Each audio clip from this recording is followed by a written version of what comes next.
United Nations estimates that 3 million Iraqis have been left homeless due to the ISIS occupation of Mosul. A staggering half of them are small children.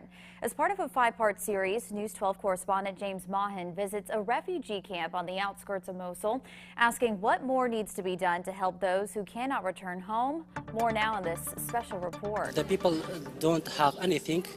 They need our help.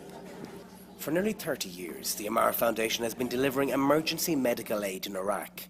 Their clinics like this one on the outskirts of Mosul can be built and open for business in just 10 days. Acute gastroenteritis, asthma or tonsillitis are just some of the issues Dr. Ayub deals with on a daily basis, but adds his team of a dozen cannot handle every case. There is some patient, they need like dental problem. It's not my specialty, and I'm not a dentist because there is a lot of dental problem here. I can't deal with them. Some health issues cannot be cured with an injection or a bandage. There are many psychological problems here occur with this patient here because they are in camp. It's not so nice for them because of hot weather and many other problems happening because of overcrowded area. The Ammar Clinic also provides optometry and pharmacy support for almost 150 patients a day. Doxycycline, Keflex, Alarmino, Iron, Panderum, Parastol, Suppository, Aspirino. The Mathur family of 8 share one tent with no air conditioning, sleeping on concrete floors. But tell News 12 now, here they cannot hear bullets and bombs. The Kaimawa camp behind me still has more than half of its capacity, and they're awaiting more and more refugees from the western part of Mosul next week. For News 12 now, outside Mosul, this is James Mahon. A college campus in Mosul is using education to fight back against ISIS. Some students have waited 2 years to get back to their classrooms. In the second of our 5-part series from Iraq, News 12 correspondent James Mahon shines a light on their struggle. Sami is going to university to study IT management. I think this is the most important thing in my life, which is I consider it the most important thing. He's attending one of 6 satellite campuses of the University of Mosul. This one located in Bartella, 13 miles east of the city centre. They should know that Mosul have suffered for 3 years with ISIS, and now the people need the general world and the general society to support them. The Masawat school building is busy on this May morning, with refill pads, note-taking and timetables, keeping over 1,000 students busy.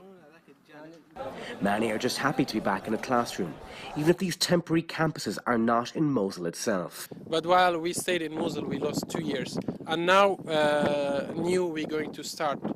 Others are not so impressed. Small space, and as you see, it's loud.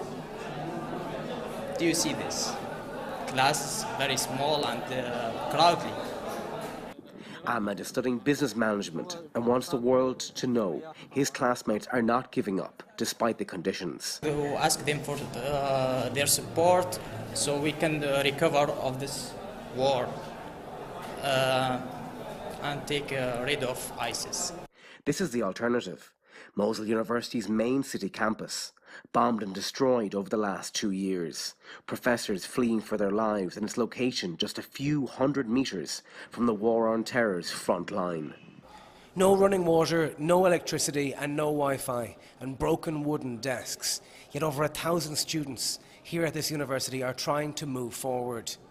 For News 12 now in Mosul, this is James Mahon. Investigates how the city's residents can make a living in a war zone. A city of contrast.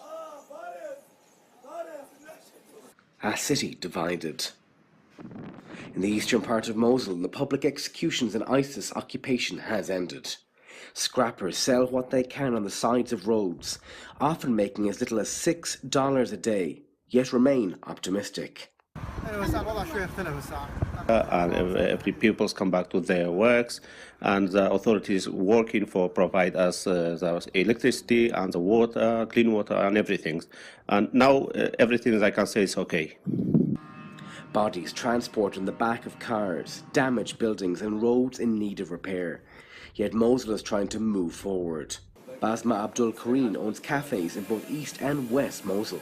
It's better to walk down here because in there, if I'm a daily work by 1,000 in here, I can give a quarter for this money.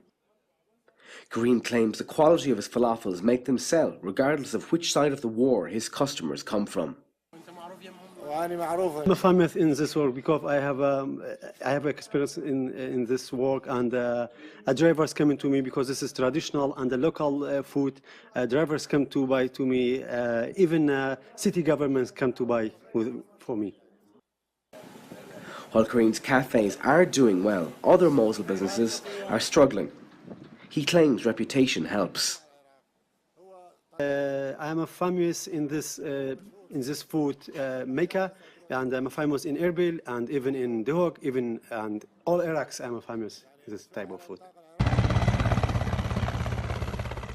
Another helicopter makes its way back from the city to one of dozens of checkpoints. On the outskirts of Mosul, we pass this Christian Orthodox church. Sadly, it hasn't been used for worship for some time. So I'm standing in what is called a tunnel, and many of the Islamic State would hide underground in these tunnels and spring out and shoot members of the Peshmerga and the Iraqi army over the last 6 months to a year.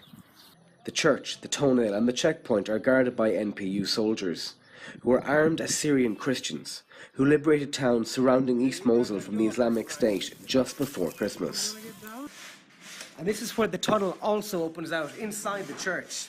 So we have is at the entrance of the road, near the checkpoint, just in front of the church, and right here, inside the church, a huge pit. More refugee camps occupy clear ground on the rolling sandy hills surrounding the city. Maybe someday they will be empty and everyone can return home.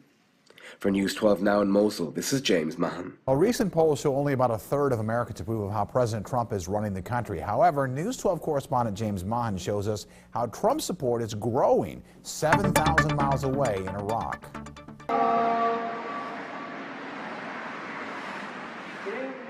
Mid-morning prayers in Sulaymaniyah, a city of 1 million located southeast of Mosul and just 2 hours from the Iranian border.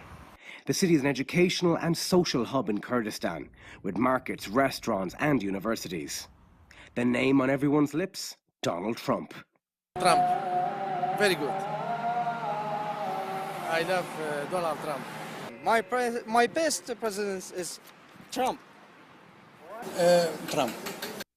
The president's decision to support Kurdish Syrians in the fight against the Islamic State has raised his opinion ratings in a region which had become disillusioned with the Obama administration's input in Iraq.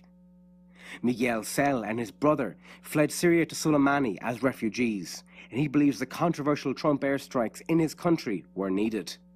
To me, they were both good, but I think Trump is better. Because Trump will make America great again. In a kind of a hard way, there will be collateral damages, but I think he will make America great again. Sorry. Only a very small percentage of younger Kurds felt Obama helped their country and region. Because he is good for poor people. Yes, for Kurdish. Tell no Obama. There is a growing belief here in Soleimani that President Trump will help Kurdistan become independent, and in other cities including Dohuk and Erbil. Kurdistan has retained semi-autonomous status in Iraq since 1970, but that could all change in the coming years. For News 12 Now in Soleimani, Kurdistan, this is James Mahon. 84% of Kurds in Iraq want independence. President Trump's support for Syrian Kurds in the fight against ISIS is raising hopes even higher. But both Turkey and Iran have spoken out against Kurdistani independence, which they feel could destabilize the Middle East further. News 12 correspondent James Mahon asks if Kurdistan is ready. The University of Soleimani's Kurdistan's modern campus has 25,000 students. Many are hoping to have the chance in their lifetime to vote for an independent Kurdistan.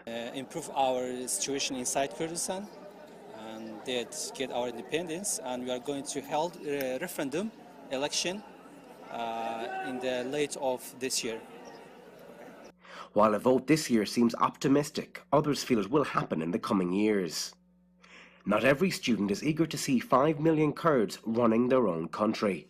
I don't believe in independence of Kurdistan because of the bad situation of political situation, and also I don't believe in independence. About the future, actually I have hope, but it's not very well. I hope so. I hope we get a better country and a better situation of everything. Many of the concerns lie around infrastructure, with students wanting 24-hour electricity, air conditioning and Wi-Fi in their country, as well as greater access to visas to travel outside of their region. Kurdish sociologist Surin has a more cautious view. I do believe that we should be ready for this because it is a difficult decision. We should make this decision with preparation for this step. The region's two biggest political parties are the KDP and the PUK, and both say a roadmap to independence is on the table, with some even saying that they are not Arab here, they are not Iraqi here, they are Kurd. For News 12 Now, this is James Mahon in Kurdistan.